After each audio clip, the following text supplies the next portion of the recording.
Hello, this is Keith, welcoming you to the 1920th edition of the Enfield Talking newspaper, Dateline the 5th of September 2013. The readers this week are Janet, Katherine and Keith, with Robin on the controls. The items that we will be reading come from our local newspapers, the Enfield Gazette and Advertiser and the Enfield Independent, under their copyright. Our title music is Country Rock Polka, composed by Pat Prilly, Ferdinand Bouillon, Harry Breur and performed by Jean-Jacques Perry, and is used with his kind permission. Local stories include New Supermarket is High Street Saviour and Battle of the Bulge. First of all, the special news items. The Enfield Macular Disease Support Group meets on the second Wednesday of every month from 10 a.m. to 12 noon at the Trinity Church Hall, Gentleman's Row, Enfield EN2 6AN. The meetings are open to anyone affected by central vision loss. Carers are welcome too. For further details, please contact Alan Newson on 020 8886 5659. That's Alan Newson on 020 8886 5659. The Home Library Service is part of Enfield Libraries and provides a delivery service to people living in the borough who are unable to visit a branch library due to age, mobility, disability or their caring responsibilities. We visit each of our members every 4 weeks. The service is free and we will tailor it to your taste. For visually impaired people, we can provide books in large print or recorded books on CD or cassette. We can also bring music on CD or films on DVD for people with some vision. Members are free to reserve particular items. If you'd like to join the Home Library Service or know someone who would, please call 01992 716 010 and we will arrange for the Community Access Librarian to visit you. That's 01992 716 010. If you are experiencing any problems receiving your Enfield Talking newspaper, please phone Diane de Jersey on 020 8805 6578. She is your listener's representative and she will be pleased to help you. That's Diane de Jersey on 020 8805 6578. Now Janet will read the first item of local news. Shop owners in Enfield Town believe that a new supermarket on the site of a music shop can save Enfield's High Street from extinction. A branch of music chain HMV that traded in Church Street, Enfield Town for more than 35 years closed in February, but the premises will now become home to a Morrison's shop. The supermarket chain has acquired many former HMV stores up and down the country and is planning to open a branch of its new M Local stores this month. The opening has gone down well with shop owners in the town. Chris Theodorou, who set up Emma Clare Salon in Church Street 36 years ago and believes the opening can reinvigorate the high street. He said, "It's always a positive to see a new shop coming into the town, no matter what it is. No one likes to see shops unoccupied. We have been here for more than 35 years and seen a lot of changes in the high street, but at the moment it is really struggling. The new Morrisons will offer more competition among the supermarket big boys in Enfield, and the local schools will also benefit as students can get lunch there. It's all about getting more people into the town, and I'm sure this is what we will see here."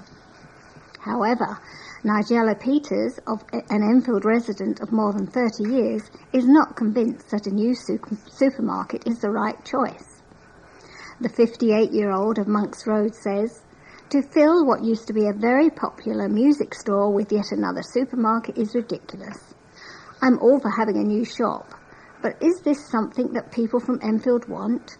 I really don't think so." Yet Mark Rudding, Town Centre Manager for Enfield Business and Retailers Association, has welcomed the new addition to the town. He said, "I'm obviously pleased that Morrisons are moving into the ex-HMV store. It is very positive news for Church Street and Enfield Town as a whole. It is also very encouraging that a major company like Morrisons wishes to invest in Enfield, with the benefit of 20 new jobs being created." Store manager Petri Sandhu said, "We're really looking forward to opening in Enfield. Our store will focus on selling fresh food so that whatever shoppers are looking for lunch, on the go, or ingredients for dinner that evening, we're sure they'll be able to find what they need. 30 of the borough's children have been sent on a state-of-the-art summer camp in a bid to stop the problem of childhood obesity from spiralling out of control. Enfield's Clinical Commissioning Group revealed to the Advertiser that it had paid for 30 children to attend a residential weight loss camp in Yorkshire this summer at a total cost of £30,000. The children are referred to the camp by their GPs if doctors fear the youngsters are close to being dangerously obese. As the Advertiser reported last year, in 2010-11, Enfield had the highest rate of obesity among reception-age children in any London borough. The residential course in Bradford is aimed at overhauling children's lifestyles, and rather than focusing on weight loss, they learn how to adapt their behaviour for a healthy future. The CCG admitted the expanding waistlines of the borough's children were a major concern and cited figures from the 2012 annual report of the Director of Public Health showing that 41.6% of Enfield's Year 6 youngsters were classed as either overweight or obese. And in 2008, metabolic diseases related to obesity were estimated to cost the NHS in Enfield £75 million. It is expected this figure will rise to £84 million by 2015. A spokeswoman from Enfield CCG insisted that spending tens of thousands of pounds in the short term is a long-term investment in the borough's health. And, she added, ensuring the children of Enfield lead long and healthy lives is a high priority. A residential weight loss initiative run by More Life UK, an evidence-based weight management programme, was funded by the CCG this year. Taking a holistic approach, the residential camp supported 30 children to focus on making the right food choices, increasing fitness levels and raising self-esteem. NHS Enfield CCG is also investing a further £10,000 on training GPs and nurses to support children who are overweight to get healthier. The residential camp is part of a wider strategy to tackle obesity to prevent future health problems. A mother has been given advice about educating her child at home after she failed to get a place at her local primary school. Isla Ali, a single mum of the Mall, Southgate, is amongst a group of parents who have formed South West Enfield Action Team, which is campaigning for an increase in primary school provision in the southwest of the borough. She feels frustrated after missing out on a place for her 4-year-old daughter, Laura, at Walker Primary School, which is located just a few hundred metres up the road from their home in the green Waterfall Road. The way it works is that special needs children get priority, then siblings of pupils at the school, and finally the distance to the school counts. Apparently I don't live close enough, said the 35-year-old, who also failed to get her daughter into Eversley Primary School in Chasefield Park Road, Winchmore Hill. It's ridiculous, she told the Advertiser. I want my daughter to go to a local school. After she was offered and refused a place at Garfield Primary School in Springfield Road, New Southgate, Ms Ali was sent an information pack from Enfield Council about educating her daughter at home. It's not an option, she said. I'd have to quit my job to do that. The council, which last year embarked on a primary school expansion programme aimed at providing an additional 1,680 places by 2017-18, said all parents who applied on time were offered primary school places for their children in April. The new school year has now begun, and there are currently 90 children whose parents or carers have not yet accepted the places they were allocated. Gonald Daniels of Bourne Hill, a mother of 2-year-old twins who heads the campaign, said, members of our group live close to schools but have to go as far as Edmonton because there aren't enough places. There's a black hole in this area. We believe that Walker should be expanded, and we support the early proposals for a new school in Grovelands Park. The number of oversubscribed primary schools in the borough this year is 24. Marie Garside, acting head teacher at Walker Primary School, said, every year we have people who are left disappointed, but we have only 60 reception places, and they are allocated fairly by the council admissions service. The council also confirmed that there are currently 11 children due to start secondary school whose parents have not yet accepted a place. I've got a lovely picture here of a charming lady with a lovely lilac cardigan and a bunch of lilac and cream flowers. who is celebrating her 100th birthday. A great-grandmother who's experienced a century in the borough celebrated her 100th birthday at her home just metres from where she was born. Dorothy Frances Hindle, who has 3 great-grandchildren and 4 grandchildren, turned 100 recently and has been celebrating with friends and family ever since. Her son Derek, who lives in Suffolk, told the Advertiser that family and friends were with her as she received a card from the Queen, as well as a telegram from Work and Pensions Secretary Ian Duncan Smith. When I heard she'd received a telegram from Ian Duncan Smith, I told her to turn it over and make sure he wasn't cutting her pension. After relatives kept her entertained over the weekend, Dorothy's big birthday bash was held in the hall of Enfield Baptist Church in Cecil Road. Friends from the Enfield Geranium Club for the Blind came together to celebrate her big day.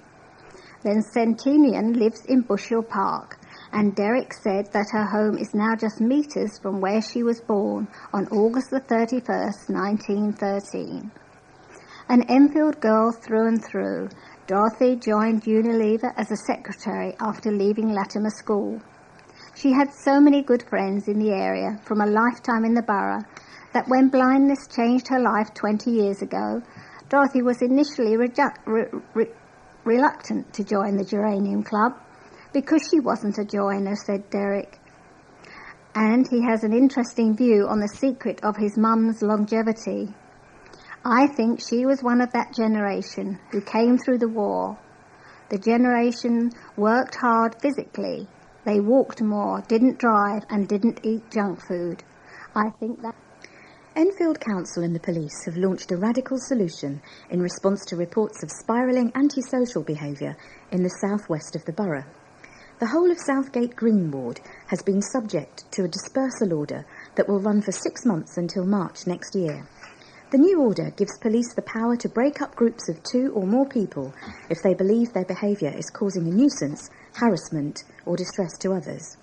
The police can then move people on and stop them from returning to anywhere within the zone for 24 hours, unless they live in the area. The Council's Cabinet Member for the Environment, Chris Bond, told the Advertiser that the ramped-up measures were developed after a spate of reports of antisocial behaviour in the area around Arnos Grove Tube Station in Bowes Road.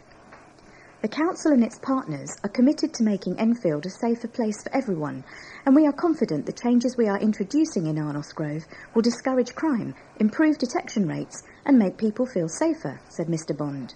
He stressed that, along with the dispersal zone, the Council has invested thousands of pounds on a state-of-the-art network of CCTV cameras throughout the borough. As reported 2 weeks ago, traders and businesses in Bowes Road, near the underground station, said they were reaching breaking point over groups of youths loitering in the area in an intimidating manner. Southgate Green councillor Henry Lemprecht, who has been leading calls for actions, said he was relieved that the order had been introduced. Hopefully this will continue for a long time, as we cannot just have this as a quick fix, short-term solution, and we hope it will have a lasting impact on the area, he said. The borough's Conservative MPs were on opposing sides of the Syria debate when Nick Dubois broke with his party and voted against the possibility of taking military action against the Assad regime. The MP for Enfield North was one of 40 coalition MPs who joined forces with Labour to defeat the government's motion to inflict a military strike against Syrian President Bashar al-Assad, who is suspected of using chemical weapons against civilians. It was always a question of personal judgment for me, said Mr Dubois, who is the secretary of the influential 1922 committee, explaining why he was prepared to defy the leadership of his own party. I weighed carefully the views of former senior military officers who convinced me the proposal for military intervention was flawed. The defiance of some Conservative MPs meant that headlines were dominated by discussion of David Cameron's leadership, with rumours circulating that some party rebels would see this as the ideal opportunity to oust the Prime Minister. But Mr Dubois is adamant that for him it was never about inflicting a bloody nose on Mr Cameron, and insisted that in fact, if anything, the PM's reaction to the vote has strengthened his position. He added, Mr Cameron took the issue to Parliament and was quick to respect the views of Parliament. Whatever your views on this awful civil war in Syria, Fair-minded people will, I believe, conclude that the parliamentary democratic process has been strengthened, and Mr Cameron's personal reputation, having accepted the outcome, has, I believe, emerged enhanced, not diminished. However, his colleague David Burrows, MP for Enfield Southgate, was on the other side of the divide, and is convinced that Assad cannot be allowed to get away with gassing civilians. I voted for the principle of humanitarian intervention to prevent further chemical attacks, of which it may prove necessary, after UN inspection and resolution to use military force, he said. My main frustration is that the message coming from Parliament was one of inaction and sitting on the sidelines while a crime against humanity has taken place. Labour MP for Edmonton, Andy Love, did not vote. His office has not said what he was doing by the time the Advertiser went to press. 2 parking officers threw aside their ticket books and joined a desperate bid to save a car driver's life. Parking enforcement officers Burke Tankert and Orkan Adak were on duty in Hertford Road, Enfield, on August the 22nd, when they saw police officers frantically trying to resuscitate a driver who had just crashed in the road. Parking attendant supervisor Burke, 34, told the Advertiser how the two became involved in a desperate bid to keep the driver alive. As we came to the junction of Nightingale Road, we saw a police officer trying to drag a man out of a car that had crashed, and then we realised the guy had had some kind of heart problem, as the officer was trying to perform CPR. The first aider rushed to help and make sure that the driver's airway was clear, while the police officers attempted CPR compressions. Despite the fact that the man was not breathing and had no pulse, the police officers and Burke refused to give up. One of the officers says, "I'm not giving up," and he must have done around 200 or 300 compressions. And then the ambulance arrived. While Burke was delivering vital first aid, his colleague Orkan diverted traffic around the scene to avoid any further accidents. It's not the first time Burke has come to the rescue in the borough. He said he has made a bit of a name for himself in Parking Enforcement Company NSL's Palmer's Green office. The team supervisor added, "My nickname in the office is the Hero." The driver, who is believed to be in his 50s, is recovering in hospital. The fight against a 231-home development on the border of Enfield and Barnet rumbles on as a campaigner has urged residents to lobby the Mayor of London over the issue. Kim Coleman of Mansfield Avenue, Barnet, is renewing calls for the community to band together against plans which would see several 5-storey blocks and 59 terraced houses built in Cat Hill, Cockfosters.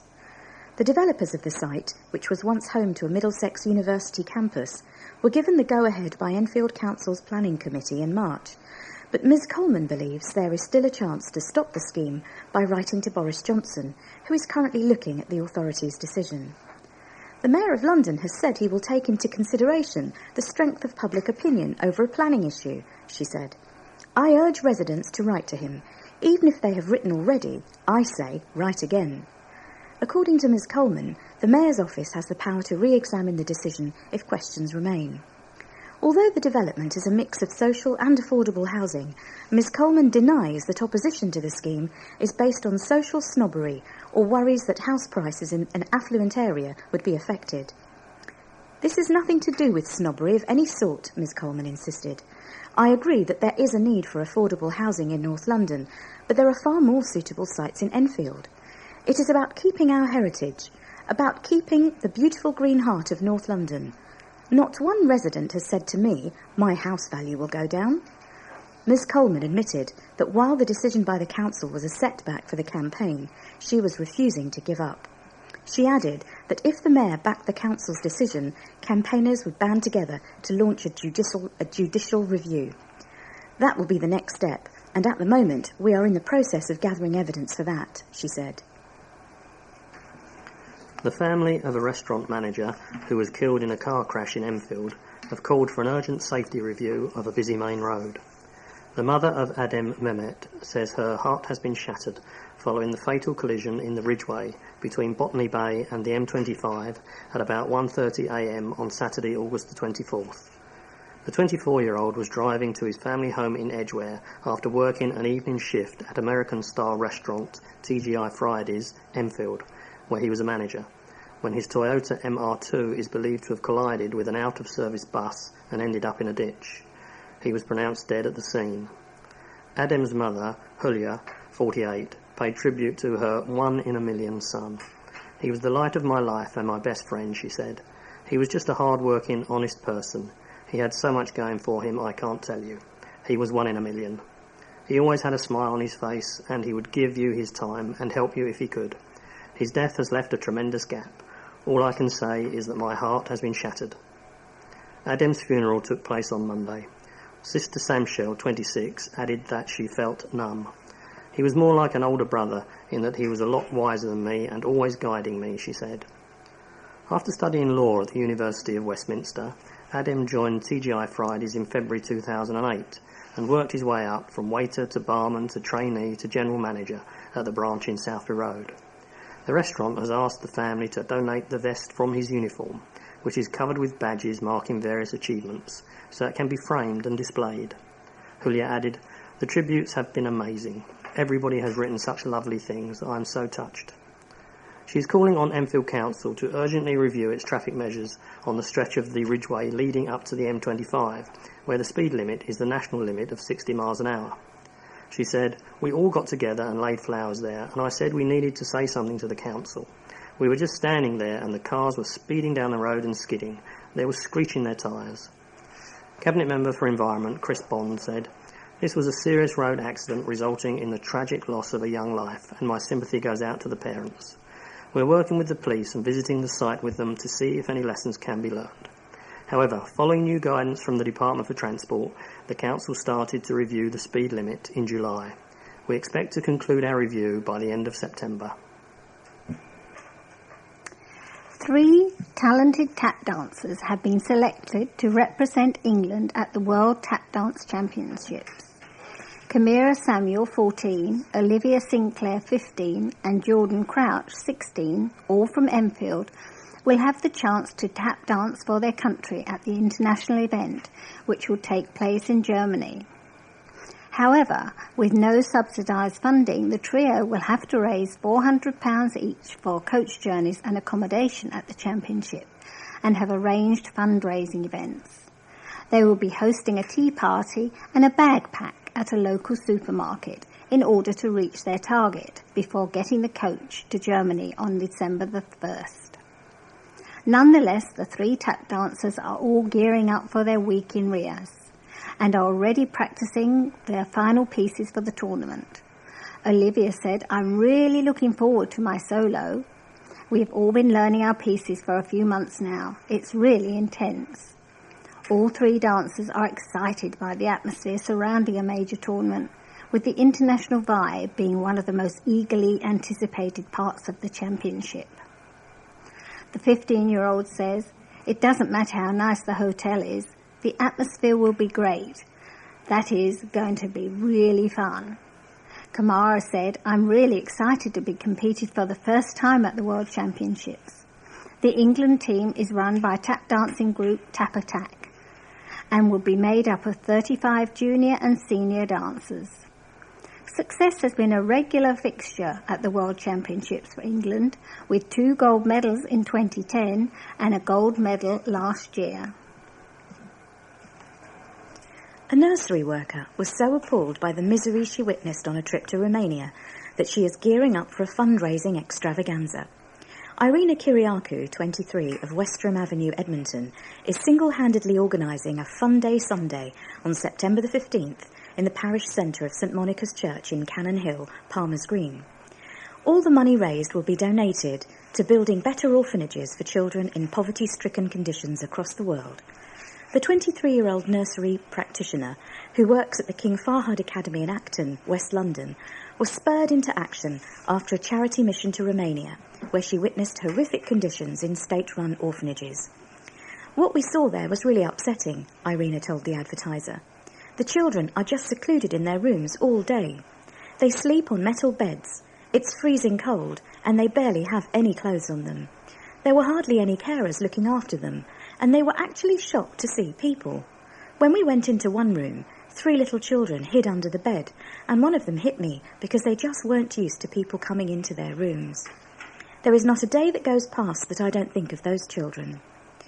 Irina launched her fundraising mission after discovering the Little and Large Charitable Trust in Southgate, which works to upgrade and improve orphanages all over the world, and has devised a day of family fun and activities, even featuring the major celebrity attraction of Peppa Pig.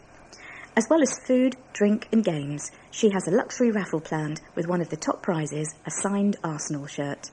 She added, "Since I was little, I have always wanted to do things for people who haven't had the same things as me, to make things a little bit better for others.